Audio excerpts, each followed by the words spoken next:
Telangana high court ने हफ्ते के रोज टीआरएस के 4 अरकान असेंबली को पोचिंग करने की मुबैना साजिश की तहकीकात करने वाली स्पेशल इन्वेस्टिगेशन टीम को हिदायत दी है कि बीजेपी के सीनियर लीडर बीएल संतोष को उस वक्त तक गिरफ्तार न किया जाए जब तक कि उन्हें पूछगछ के लिए एसआईटी का नोटिस नहीं मिल जाता।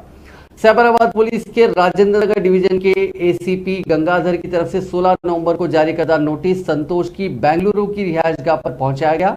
उनके वकील ने बताया कि बीजेपी के कौमी जनरल सेक्रेटरी इस वक्त नई दिल्ली में मुकीम हैं।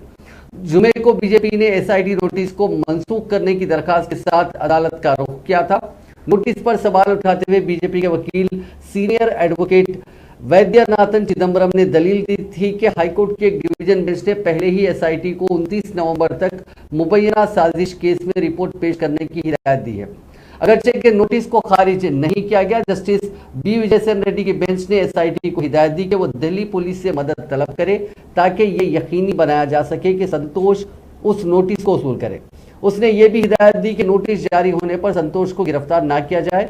हुकूमती वकील की इस अर्जी पर दिल्ली पुलिस ताउन नहीं कर रही है। अदालत ने दिल्ली पुलिस को भी इस पर तामील करने की हिदायत जारी की, ये बताते हुए कि इसके पास इस पूछगछ करने के लिए माकूल बुनियादें हैं। एसआईटी ने संतोष को 21 नवंबर को सुबह 10:30 बजे हैदराबाद सिटी पुलिस कमिश्नरेट में हाजिर होने को कहा। उसने खबरदार किया कि वो किसी भी सबूत से छेड़छाड़ ना करें, किसी गवाह को धमकी ना दें या मुल्क छोड़े।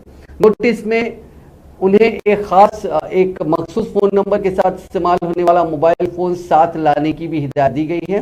26 अक्टूबर को साइबराबाद पुलिस ने हैदराबाद की मुदाफात में मोइनाबाद के एक फार्म हाउस पर छापा मारकर 3 अफराद को गिरफ्तार किया गया था, जिनका ताल्लुक मुबैना तौर पर बीजेपी से था। पुलिस ने कहा कि तीनों अफराद को बीजेपी में शामिल होने के लिए टीआरएस के 4 अरकान असेंबली को रिश्वत की पेशकश करते हुए पकड़ा गया है। बाद में चीफ मिनिस्टर चंद्रशेखर राव के जरिए जारी करदा वीडियो और ऑडियो क्लिप्स में जिसमें बीजेपी पर अपनी हुकूमत को गिराने की साजिश करने का इल्जाम लगाया गया था,